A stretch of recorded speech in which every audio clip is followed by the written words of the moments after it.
Efuru by Flora Nwapa, Chapter 4. At this time Adizua was missing many meals. He would return from the market, have his bath, and disappear. Efuru would wait for him, and when he did not return, she would eat without relish. Then she would go to bed very sad. At midnight, Adizua would come back and knock. Efuru would get up quickly and open the door. "Have you returned, my husband?" "Yes." "Shall I bring food for you?" "No, I am not hungry." Efuru would then go to bed and think, what is wrong? She would ask herself, how have I offended my husband? What am I going to do to win him back? Has he found another woman? These thoughts kept her awake all night. In the morning, she was very weak, but she got up early all the same and did her housework and went to market to buy and to sell. She decided to take her mother-in-law into confidence. So one evening, she went to her. "I want to tell you something," she began. "Is it all right with you and your husband?" Her mother-in-law asked. "It is bad, but not very bad," Efuru said and hissed. "My husband is not happy with me," she continued. "I don't know what is wrong. He comes home very late and won't eat my food. I don't know what to do." "You are sure you have not offended him in any way?" Efuru's mother-in-law asked.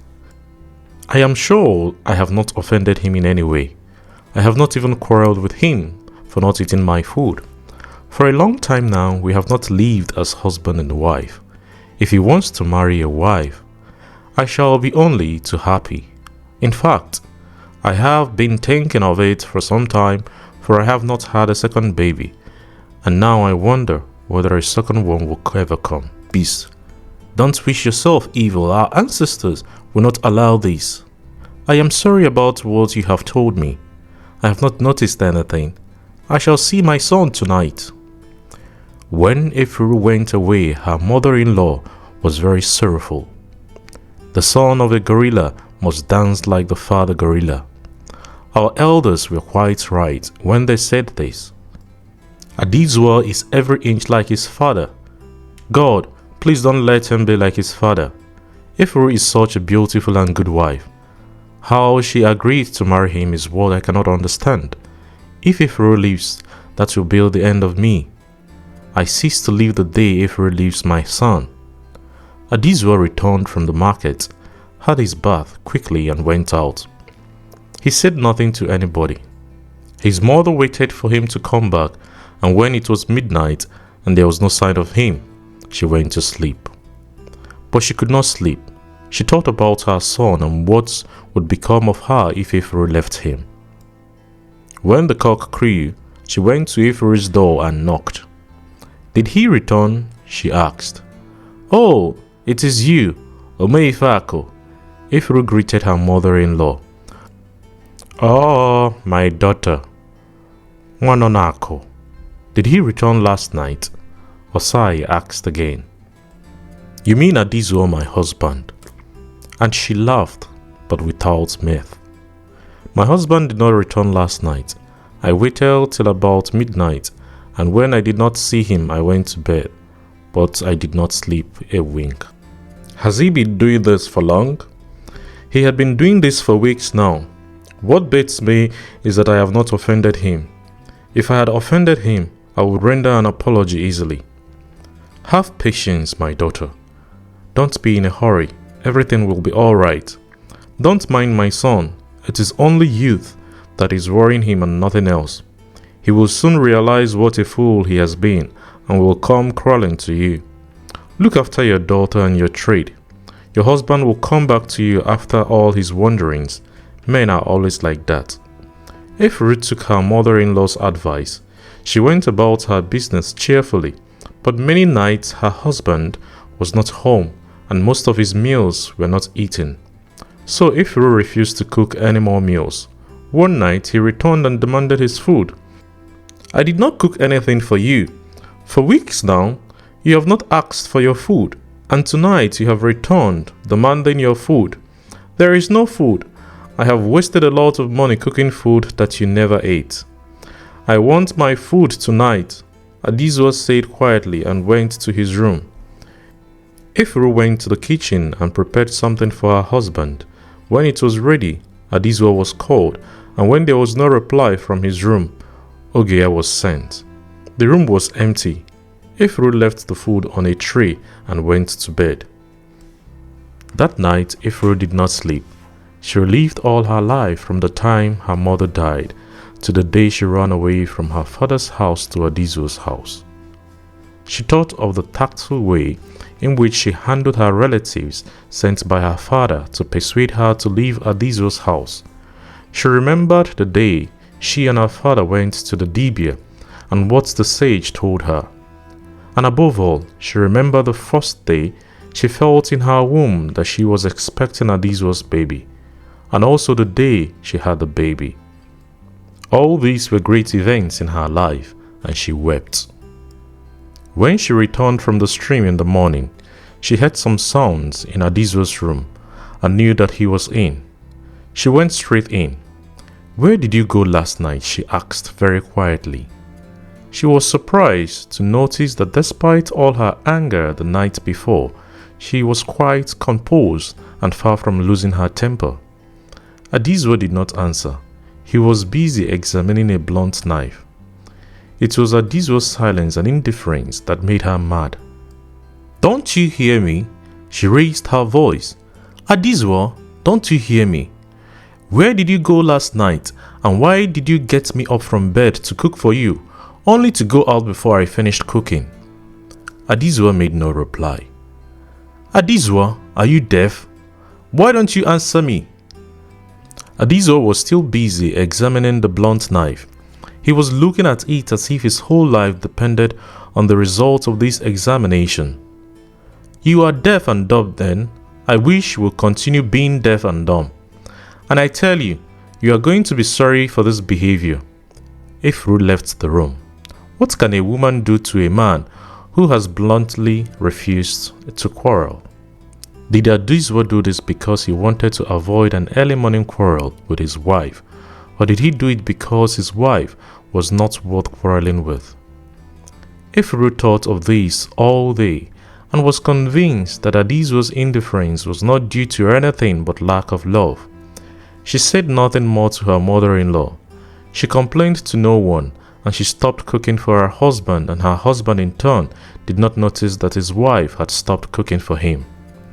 One morning, Adizua knocked at Efuru's door.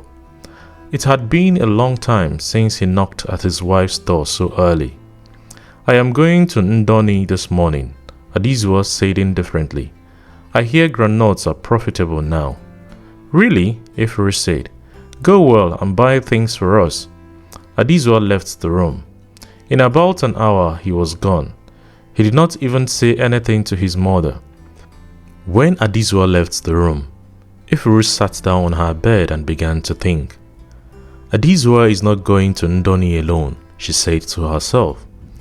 "I am sure a woman is in this. His every movement suggests this. Adizua must be in the influence of some woman. And what's more, this woman must be well-to-do. He is still pleasing to my eyes, but I am not pleasing to his own eyes anymore, and I cannot explain it. How long will this last? How long will I continue to tolerate him? There is a limit to human endurance. I am a human being. I am not a piece of wood. Perhaps he wants to marry this woman. What is wrong in his marrying a second wife? It is only a bad woman who wants her husband all to herself. I don't object to his marrying a second wife, but I do object to being relegated to the background. I want to keep my position as the first wife, for it is my right. And my daughter is nearly 2 years old now," Efuru continued in her thoughts. "And there is no sign that I am going to have another baby. But how can I have another baby when for nearly 6 months my husband has not slept with me? How then can I be pregnant when I am and always will be a faithful wife? Oh, if only I could know how and when I offended him. I shall ask people to beg him. I shall try all in my power to win his love. If I fail in this attempt, then I will have no other cause than to leave him. Perhaps there is no woman in my husband's life after all. He is just behaving queerly. No, it is not possible. Men behave this way when women are in their lives, and she is so influential that they cannot but bow to her whims and will. No, I was right. There is a woman behind this indifference. A woman whose personality is greater than mine. Yes, greater than mine. I must face facts. This woman's personality is greater than mine. If mine were greater, he would not have left me. Perhaps she is very beautiful and has long hair like mine. Is she fair or dark? Are her teeth as white as mine? Is she as stately as I am? She is an ugly woman, but how do I know that she is not as beautiful as I am? It is mere wishful thinking. Efuru found it difficult to build a picture of her rival in her mind's eye. It was painful to her to think of her as a beautiful woman, so she refused to imagine her as such. But then she must be remarkable to be able to steal her husband.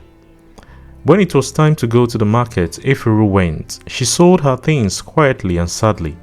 One of her customers asked her why she was so sad, and she told her to mind her business. It was obvious that she was not very interested in what she was selling. She did not care whether her customers bought from her or not. She did not call them to buy from her. Occasionally, a woman would ask her if she had any change to give her.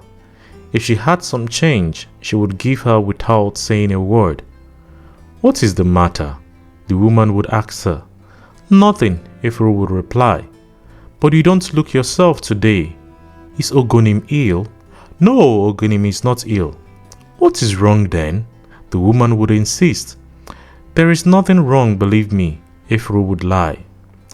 As she was selling in the market one day, Efuru listened to a conversation between two elderly women who were about the age of her husband's mother. She was not, in fact, eavesdropping. She was compelled to listen. "My daughter went to Ndoni about a week ago. She left very early, and she did not tell me whom she was going with." "Well, you never can understand young women of these days. But what about her husband?" the other woman asked. "Her husband?" she repeated. "You are the only person who has not known that story. She has left her husband." "She has left her husband? Why did she leave her husband? And what about her children?"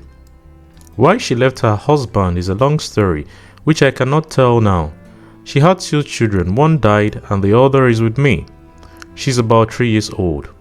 When the husband came for his child, she told him in his face that the child was not his, that when the child grew up, she was going to give her to the real father. This is an abomination. What is wrong with these children nowadays?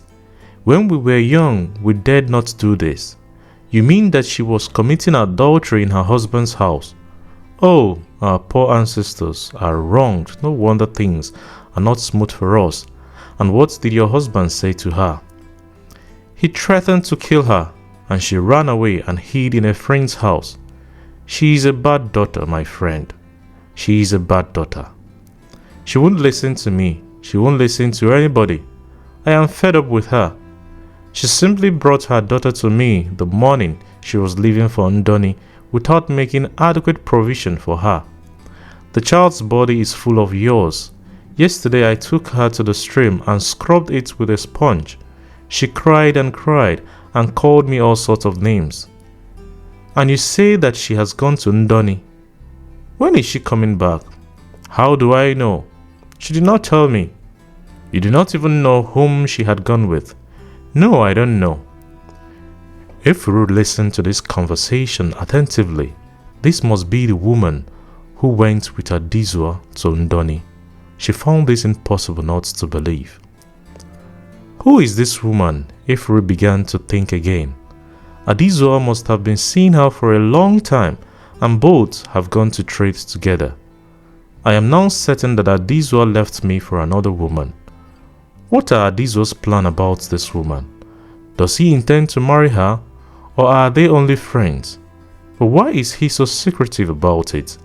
He is the Lord and Master. If he wants to marry her, I cannot stop him. Efuru packed her things and went home. Her mother-in-law was in.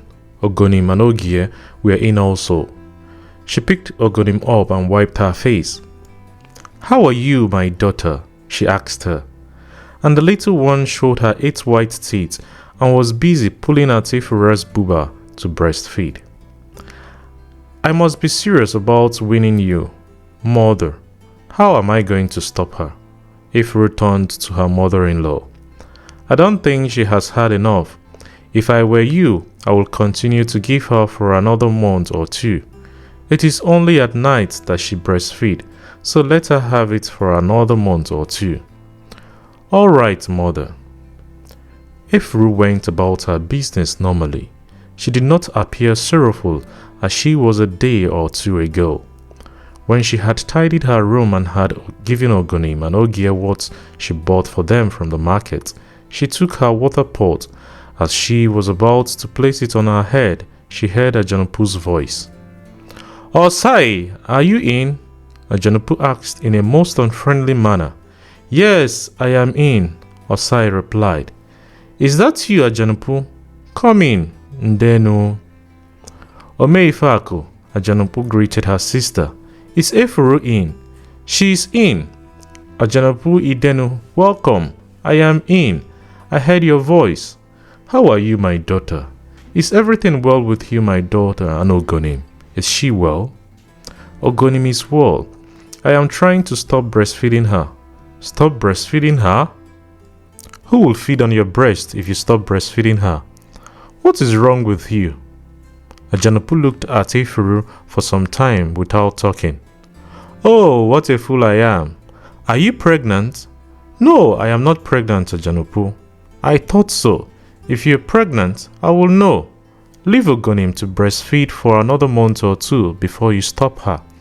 I shall teach you the best way to stop her, the best and the easiest way." When they had had cola, Efuru's mother-in-law went to the stream and Efuru and Ajanupu talked generally. After an hour or so, Ajanupu suddenly said, "Efuru, I came to your house. Ewu, is it well?" Efuru exclaimed. "It is well, but not very well. It is said that an elderly person cannot watch a goat being entrapped and do nothing. That is why I have come to you. Your mother-in-law and I are sisters. Our mother had us and 2 others, both of them men. If anything happens to my sister today, it will be my responsibility to look after you. So I am your mother-in-law today. When I see or hear anything that would affect you adversely, it is my place to come and tell you. I do not like the footsteps of your husband. I do not like it at all. There is a rumor that he is going to marry another woman soon, but I don't quarrel with that. Only a bad woman would like to be married alone by her husband. I had to recommend a girl for my husband when I saw that I was too busy to look after him and my children, and at the same time carry on with my trade. So there is nothing wrong in his wanting to marry a second wife, but he must go about in an open and noble way, and I want to tell you this. But by the way, where is he now?" Efuru did not answer. Ajanupu looked at her and saw tears flowing freely down her cheeks. She made no attempt to stop the tears. Ajanupu was full of pity. "Don't take it that way, my child. No, please don't take it that way. Why are you weeping? Wipe your tears, my child. It is not as bad as all that. Wipe your tears and tell me everything. Take me into confidence, and I shall give you all the help I can. Adizua has left me. Before he left me, he told me he was going to Ndoni, and today, in the market, I overheard 2 women conversing. I am sure now that Adizua went to Ndoni with a woman. I gathered that this woman had left her husband. Oh, you know already about this woman, the daughter of a bitch, a worthless woman that cannot meet you anywhere and dare look at you in the face. Yes, I knew about this woman only in the markets today, though nobody told me her name, neither was her husband's name mentioned. Yet I knew by intuition immediately I heard the conversation that my husband ran away with her. For months at Janopu, my husband came home late every night. Some nights he did not come home at all. He did not eat my food, and when I stopped cooking for him, he did not notice. Then one night he came back early than usual and asked for his food. I told him I did not cook anything because for weeks he had refused to eat my food. He insisted on eating that night and went to his room. I went to the kitchen and cooked something for him. When I finished, I sent Ogie to call him. He was not in his room. Ajanopu, I am fed up with this. I don't know how I can go on tolerating this. God in heaven knows that since I married Adizua, I have been faithful to him. Our ancestors know that since I ran away from my father's house to Adizua's, that nobody, no man has seen my nakedness. But Adizua has treated me shabbily. He has treated me the way that only slaves are treated. God in heaven will judge us. Don't say that, my child. Don't call on God's name. Adizua will not see the light of day tomorrow if you call on our God's name to judge him. Everybody in our town, my child, knows that you have been a faithful wife. Everybody knows that you are a good woman, and what is more, they love and respect you. As I was telling you, there is a rumor that Adizua wants to marry this woman. She is not a good woman, but she is a good trader, and like you, her hands make money. Her mother and father are not well known, and I hear from a reliable source that her father died of the small cough. The woman is well known among her age group, where she lords it over them. My advice is this, my dear child. Be patient and wait. It is only the patient man that drinks good water. Some men are not fit to be called men. They have no sense.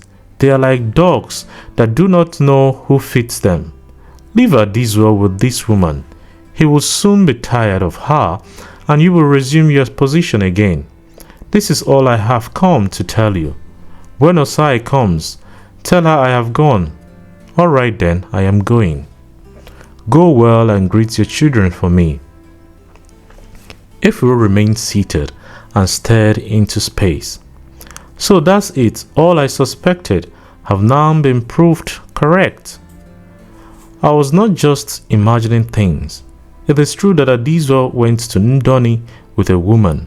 And who is this woman? I don't know her, and Ajanopu did not even mention her name. So that is the woman who is responsible for all my misery. But why is Adizua so queer about her? If he wants to marry her, he only has to say so. I cannot stop him. If Adizua does not love me anymore, I too will try to learn not to love him anymore. It will be a difficult task, but it is not impossible. When Efuru's mother-in-law came back, Efuru went to her and told her what Ajanopu had told her, and also the conversation she overheard in the market. Her mother-in-law was very sad. She beat her chest and cracked her fingers many times in wonder. My daughter, I cannot doubt what you have said. My son has neglected you. But as my sister Janopu has advised you wisely, be patient. It pays to be patient. I have been patient myself all my life. You don't know what my life had been. I have not told you my life story with Adizua's father. No woman of today can suffer as I have suffered. Adizua's father married me as a woman was married in our day. He paid the dowry in full and performed all the customs of our people. After 2 years of my marriage, I had Adizua. He was exactly like his father. We were in the farm when he was born. There was no mat, so we used the leaves of plantain tree. We had so many plantain trees in our farm. Adizua grew like a plantain tree, and for a long time we were in the farm. Life in the farm was so different from life in the town, and I felt like a fish out of water each time I went to town. So I preferred to remain in the farm. When Adizua was 5 years old, he was very ill. We went to a dibia and he told us to go to town and sacrifice to our ancestors. He said that our ancestors were angry with us because we had not taken Adizua to town. That was how we went to the town. In the town, Adizua was timid and shy. Town life was so different from the life in the farm. He felt very unsafe, but I was always on his side when other children teased him and said unkind things about him. Adizua's father was in the farm looking after the yams. Harvest came, continued Efuru's mother-in-law. Everybody returned to the town to sell their yams, but Adizua's father did not return. Some people told me that he had not yet harvested his yams. Others told me that he was going to Ogonim to sell his yams. For a long time I heard nothing from him, and we almost begged for food. My sister Janupu and my mother gave me some money, and I started a small trade in fish. Then news came from him. He was in Ogonim. He had sold all his yams and left the money under his pillow. At night a thief came, lifted his head, and took away all the money. I wept bitterly when I heard this, but the Janupu and my mother had no sympathy for me. They told me that my husband was lying and that the money was not stolen. He must have used the money on a woman, or he gambled it away. But I was on the side of my husband. I told them they were unkind and heartless. My husband refused to return. I sent messages upon messages, but he refused to return. When Adizua was nearly 10 years old, we heard that he was at Ibocha. I went to Ibocha, and for days I searched for him in the streets. Nobody could give me any information about him. I returned home in distress. My mother asked me to leave my husband's house, but I refused. I still had faith in him. I was so confident that he would come back to me and to Adizua. As for Janupu, she was so disgusted with me that she refused to see me. Just exactly 6 years after he had gone to Ogonim to sell his yams, we heard that he was at Abo and was married to a very wealthy woman. I did not doubt this because my husband was a very handsome man. You can see this in Adizua. Adizua is exactly like him, the height and everything. When I heard this, I made up my mind to go and find him. My mother thought I was mad in wanting to go. It was very far away. It would mean paddling our canoe for about 3 days in the great river. But I did not care about the hardship involved. Immediately I could afford the journey. I took my son to Abo. Again, nobody gave us information. We walked from lane to lane, from one village to the other, but did not see him, nor did we see anybody who had seen him. That was the last time I went out in search of him. When I came home, I was ill and Adizua was ill too. But for my mother, I would have died of that illness. She took me home and nursed me. But when I was well, I went back to my husband's house. Many men came to marry me, but I refused to have anything to do with any of them. My mother talked and talked, but I refused to say yes to any of them. I was through with marriage, I said.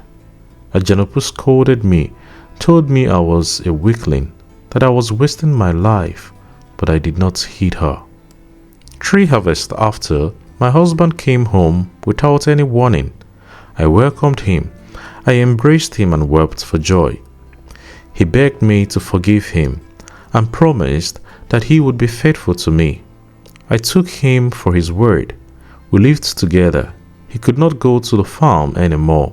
His life had changed completely and he brooded most of the time. One Nkwo day, he disappeared. Janupu came to the house and poured words in my ears. She knew all along that my husband did not come to stay. I was a fool to think that that man cared for me and my son. I did not say a word to her. Then 6 months later my husband came back. This time he was very ill. He had contracted a disease and had come to me to cure him. I took him to a dibia. The dibia said he had annoyed the ancestors and the gods of the land, and therefore he must receive his punishment. It was a bad disease that killed his soul. I went to the market on Nkwode to buy the things the dibia had asked me to buy, and before I came back, Adizua's father was dead. I mourned for him for 3 years. His brother wanted to marry me, but I refused. I am still in my husband's house till today. My daughter, I can only solicit patience. Have patience. You may not wait as long as I did. I gained nothing from my long suffering, so the world will think, but I am proud that I was and still am true to the only man I loved. Efuru did not say a word. She left Adizua's mother and went to her room. Adizua's mother watched her as she left for her room. She will leave my son, she said again. She is so young, and I will be surprised if she waits for him. But I do not blame her, poor child. What will she do? Perhaps I shouldn't have told her about my married life and my sorrows. Why did I tell her? I shouldn't have told her. She now knows that Adizua is doing exactly what his father did, and it will be of no use to stay and hope. Oh, why did I tell her? Efuru's mother-in-law sat down in her room with bowed head and wept. Meanwhile, Efuru was in her room deep in thought. So, it is in the family. There is no point staying then. Adizua's waywardness is in his blood, and you can do nothing about it. And my mother-in-law, poor woman, she does look as if she had seen many sad days, and the behavior of her son has reminded her of all she suffered in her younger days. Perhaps self-imposed suffering appeals to her. It does not appeal to me. I know I am capable of suffering for greater things, but to suffer for a truant husband, an irresponsible husband like Adizua, is to debase suffering. My own suffering will be noble. When Adizua comes back, I shall leave him. And what about my daughter? She asked herself. I can leave a man, but I cannot leave my daughter. Of course, I shall take my daughter with me. I shall go back to my father's house. Thank God he is still alive. The next day, Efuru went to see her father. She had Ogonim on her back. Her father was not feeling very well. He was sitting down in his obi, the sitting room where he received guests. Before Efuru stepped into the sitting room, she greeted her father. Agondo, she greeted. Yes, my daughter, Nwanonako, sit down here. It is a long time since I saw you last. Is everything well with you? All is well, my father. Ogonim, come down and greet your grandfather. Ogonim walked unsteadily to her grandfather, but she stopped before she reached him. Come along, don't be afraid, her grandfather encouraged. She made one unsteady step again and stood still. She did not know whether to go back to her mother or to go forward to her grandfather. You don't want to come? Come. Her grandfather stretched his hands to her encouragingly. Come, my dear daughter. I have some fish for you. Ogonim turned and ran to her mother and buried her face on her mother's lap. Then she lifted her head, looked at her grandfather and buried her face again on her mother's lap, laughing. So you have refused to come to me? Her grandfather asked her. All right then, I won't give you fish. Ogonim shook her head and then went to her grandfather. That's right, my dear daughter. Now I can give you fish. Who is there? Somebody answered from within. Please bring some fish for Ogonim. Some dried fish was brought and it was deposited on the hands of Ogonim, and she began to eat greedily. I don't see your husband these days. Is he well? He went to Ndoni. Did you not go with him this time? You always went together to trade in the great river. Efuru made no reply. Her father saw that she was not happy. I came to see you, father, about Adizua, Efuru said in a quiet voice. If he ill-treats me further, I shall leave him. What is the matter? Did he beat you? Did he bring a woman into the house?" Efuru shook her head. "He did not do any of this, father." "What then?" "For months now, father, my husband has come home very late. Some nights he has not come home at all. Sometimes he has refused to eat my food. And now I have heard that he wants to marry a woman who has just left her husband. This woman had gone to Ndone with him, father. And what will become of me? Oh my God, my life is ruined." "God forbid. Your life is not ruined, my daughter. Our ancestors would not agree. It does not matter, my daughter, if Adizua wants to marry another woman. It is only a bad woman who wants to have a man all to herself." "No, father, I don't object to his marrying a second wife.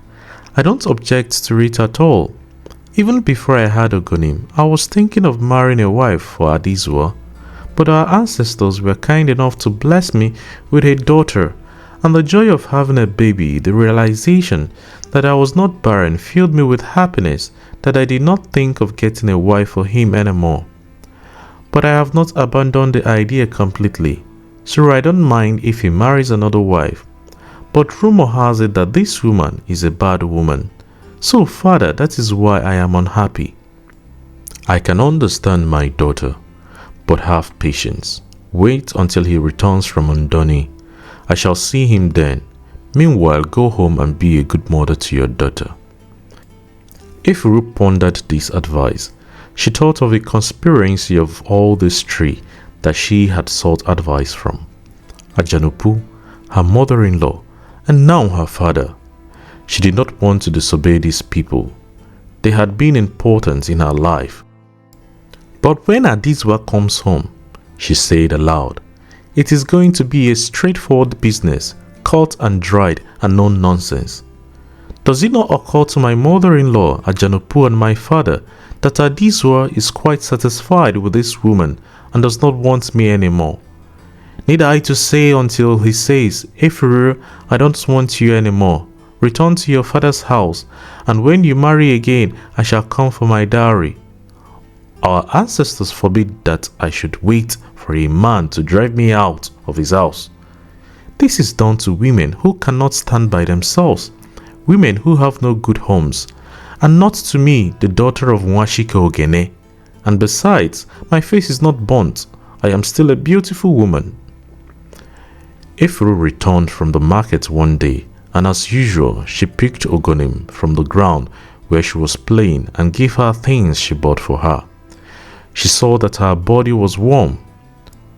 "Ogeya," Efuru called. "Ogonim's body is warm. Did you notice it?" "Yes, I did. Her body was warm this morning, so I did not give her a bath. I cleaned her body with a wet towel as you taught me and rubbed cannel oil on her body and head." "That's good. But her head is still warm. Did she eat anything?" "She did not eat much, and she has not passed anything since morning." "Is it true? Something should be done then. Ajanupu told me that if a child does not pass anything, it is dangerous, and that you have to force her to pass something. So, Ogia, you go and get me some mentholatum." Efuru gave Ogonim a hot bath and put some mentholatum in her anus.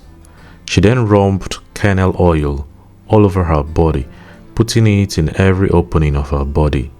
She tried to breastfeed her, but she refused it. Efuru put her on her back, and in no time she was asleep. She brought her out again and put her on the bed. "Now stay here, Ogia, while I go to Ajanupu." Efuru walked as fast as she could, occasionally breaking into a run. Ajanupu was in. "My daughter is ill," she told Ajanupu before she sat down. "She has a fever and she has lost her appetite. I have rubbed her with cannel oil." "When did this start?" Ajanupu asked like a young medical practitioner who is at a loss what to ask next. "Only this morning." Ajanupu thought for a while. "Has she passed anything today?" "No, she has not." "That's the trouble. We must make her pass something. If not, she will have a convulsion. She went into the room, took her clothes, and came out again. Let's go, she said to Efuru. Both women walked briskly to Efuru's house. Ogonim was on Ogie's back when they arrived. When did she wake up? Immediately you left. Bring her and go and ask mother to come. She went to the stream. Ajanupu took Ogonim and began to examine her. Her temperature was rising. Her eyes were not normal. If we don't take care, Ajanupu said, she will have a convulsion. It is obvious. Look at her eyes. But first of all, let's make her pass something. Ogonim had an enema, but she did not pass much. Ajanupu then rubbed more cannel oil on her, this time mixed with some leaves, and covered her up. Then she sent Efuru home to get some medicine. Efuru came back with the medicine, and some was given to Ogonim to drink. That's all I know, Ajanupu said. This is all I give my children when they have fever to prevent them from having convulsion. Watch her in the night. I shall come again tomorrow morning. Ogonim was restless all night. She cried and tossed in bed. Her temperature would rise suddenly and then fall again. When it rose, she shuddered. She did this for a while, and when Efuru could bear it no longer, she asked her mother-in-law to go for Ajanupu. When Ajanupu came, she took Ogonim and looked at her as before. Then she heard Ogie whimpering at a corner. You good-for-nothing child, why are you crying? Don't frighten anybody with your crocodile tears. Go to the kitchen at once and boil some water. Ajanupu had brought with her a bottle full of roots of different plants. She wanted it warmed. It is obvious she is going to have a convulsion. Our task is to prevent her from having it. Go to the kitchen at once, Efuru, and warm this yourself. She gave her the bottle. When Efuru got to the kitchen, she was surprised to see that Ogie had made the fire already. The medicine was warmed, and some was given to Ogonim. Drink it, my daughter, Ajanupu said. Drink all of it. Don't throw it out. Drink all of it. That's good. That's a good girl. Give me some water, Ogie. Ogie brought some water, and Ajanupu washed her hands. Now take her, Efuru, and breastfeed her. Ogonim fed for a little while and stopped. She felt sick, and before anything could be done, she vomited out everything and began to cry. Efuru removed her clothes and used them in wiping her mouth and legs. Ogie went quickly and brought another dress for Ogonim. It was a thick one that would prevent cold. We won't give her another dose of medicine. Let's watch her and see how she gets on. Ogie, give me a mat. Ogie brought Ajanupu a mat and spread it on the floor of the room, and Ajanupu lay down. She was unable to sleep. None of the women slept that night. In the morning, Ogonim was better. Efuru was happy, but she did not go to the market. This was the first time Ogonim had given her an anxious time. Hitherto, she has been a very healthy child. What will I do if I lose her? She thought. If she dies, that will mean the end of me. It was then that she remembered what the Dibia told her and Adizua when they went to him after the birth of Ogonim. The Dibia, after breaking the collar, saw that something was wrong. He was not sure what it was. He had asked them to come again on a K-day, and before that day, they heard that he was dead. What did he see? Efuru asked herself. It was only now that Efuru thought seriously of what the Dibia told her and her husband more than a year ago, and she was very frightened. She had wanted to tell her father what the Dibia said, but she was afraid of the unknown. And of course, she was so full of her baby then that anything which made her unhappy was quickly forgotten. Now Ogonim was ill. The day she and Adizua went to see the man came back vividly to her. She saw herself walking behind her husband with their presents for the Dibia on her head. She remembered how the Dibia greeted them, then the kola nuts. What was revealed to him in those kola nuts? Efuru asked herself. Would it be for any use if I went to another dibia? Will another dibia tell me the truth? And what is the truth? Efuru was not quite taken in about dibias. She knew that many of them were quacks. There were some good ones who knew medicine and how to administer them. Her father had told her that the only good dibia they had in the town was the dead one, so she discarded the idea of going to any of them. Ajanupu slept on the floor all night, and in the morning she went home, but came back almost immediately. She took Ogonim from Ogia and examined her closely. She is getting better. Let's give her the medicine again. Ogonim took the medicine. Ajanupu rubbed some kernel oil on her again and put her on Ogia's back. I am going home, Ajanupu told Efuru. Send for me if there are some adverse developments. Efuru went to the stream to wash a few clothes soiled by Ogonim at night. As she was rinsing the last clothes, she looked up and saw Ogia running down the stream. Efuru's heart jumped into her mouth. She left all the clothes on the stone used for washing and ran to Ogia. Come quickly. Somebody has gone for Ajanupu. Efuru ran home. Her mother-in-law was holding Ogonim firmly. She was shaking convulsively. She took her from her mother-in-law. Give me a spoon, a small spoon, quick. Her mother-in-law gave her a spoon. She put the spoon in Ogonim's mouth between her upper and lower teeth. Mother, bring kernel oil. A bottle of kernel oil was brought and Efuru nearly emptied the contents of the bottle on the sick child's head and body. Then Ajanupu arrived. Evil forces leave my child. Evil forces leave my daughter. It cannot happen. It cannot happen in my presence. Our ancestors fight against them. Our ancestors fight against death. Don't let death defeat you. Give her to me quickly. God forbid that anything should happen to you. Give her to me at once. Ogonim was still having the convulsion. She stretched and began to shake again. Let's go to the kitchen. Put some alligator pepper in the fire. Put ordinary pepper in the fire also. Hold her legs, Osai, while I hold her head.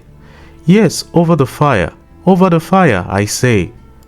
Now Ogonim was still. Everybody thought she was dead. Ajanupu shook her and felt her chest. Her heart is beating. She is alive. Put more pepper in the fire. When this was done, Ogonim sneezed. Yes, sneeze, my child. We are stronger than they are. At last the convulsion left her. She began to cry softly. Don't cry. You are all right. Don't cry, my daughter, my only child. You are not going to leave me for the other world. Our ancestors will not allow it. Efuru put the sick child on her back and walked to and fro. If she stopped walking, Ogonim yelled as if she had yours and you accidentally touched it. So she walked from one end of the compound to the other. Efuru's mother-in-law was busy preparing something for Ogonim to eat, some mashed yam with palm oil. When she finished, Ogonim refused to eat and started crying. All right. You don't eat it. Nobody wants to force you to eat it, my dear child, Efuru told her. So all day long, Ogonim did not eat anything. It was only water she agreed to drink. All day long she was on Efuru's back. When she dozed off and Efuru tried to put her to bed, she yelled as loud as her strength would let her. Ogonim had a quiet night and Efuru had some hope of her recovery. But early in the morning when the cock crew, her temperature rose again. Kernel oil was used to put down the fever, but her temperature continued to rise. She had another attack of convulsion and before Ajanupu arrived, she was dead.